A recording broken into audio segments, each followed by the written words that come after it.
തിരുവനന്തപുരം ജില്ലയിൽ ചിറയൻകീഴ് താലൂക്കിലെ കടലോര ഗ്രാമമായ അഞ്ചുതെങ്ങിൽ 1695 ഈസ്റ്റ് ഇന്ത്യ കമ്പനി കെട്ടിയ കോട്ടയാണ് അഞ്ചുതെങ്ങ് കോട്ട എന്നറിയപ്പെടുന്നത്. ഈസ്റ്റ് ഇന്ത്യ കമ്പനിക്ക് വ്യാപാര ആവശ്യത്തിനു വേണ്ടി ആറ്റിങ്ങൽ മഹാറാണി കൽപ്പിച്ചു നൽകിയ ഒരു പ്രദേശമാണ് ഇത്.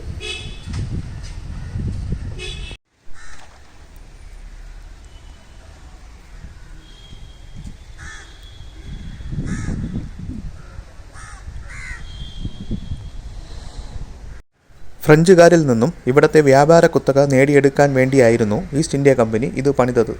ബ്രിട്ടീഷുകാർക്കെതിരായി കേരളത്തിൽ ആദ്യമായി ഒരു സംഘടിത കലാപം നടന്നത് ഇവിടെയാണ്. ഇന്ന് ഈ കോട്ട കേന്ദ്ര പുരാവസ്തു വകുപ്പിൻ്റെ സംരക്ഷണയിലാണ്.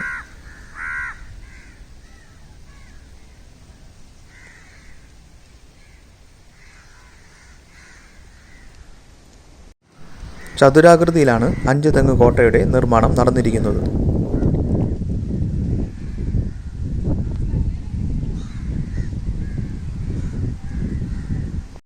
കോട്ടയുടെ 4 മൂലകളിലും സൈനികർക്ക് നിൽക്കുവാനും പുറത്തെ കാഴ്ചകൾ ശ്രദ്ധിക്കുവാനും തരത്തിലാണ് കോട്ടയുടെ നിർമ്മാണം നടന്നിരിക്കുന്നത്.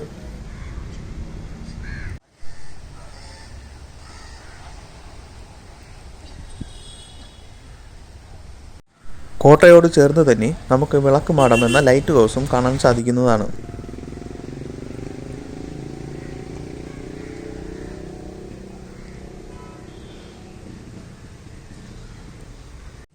₹10 ടിക്കറ്റ് എടുത്താൽ നമുക്ക് ലൈറ്റ് ഹൗസ് കയറി കാണാൻ സാധിക്കുന്നതാണ്. ലൈറ്റ് ഹൗസ് ടോപ്പിലെത്തി നോക്കുമ്പോൾ കോട്ടയുടെ വിശാലമായ ഒരു ദൃശ്യം നമുക്ക് ലഭിക്കും. ഡച്ച് ബ്രിട്ടീഷ് സൈനികരുടെ ശവകുടീരങ്ങളും നമുക്കിവിടെ നിന്ന് നോക്കുമ്പോൾ കാണാൻ സാധിക്കുന്നതാണ്.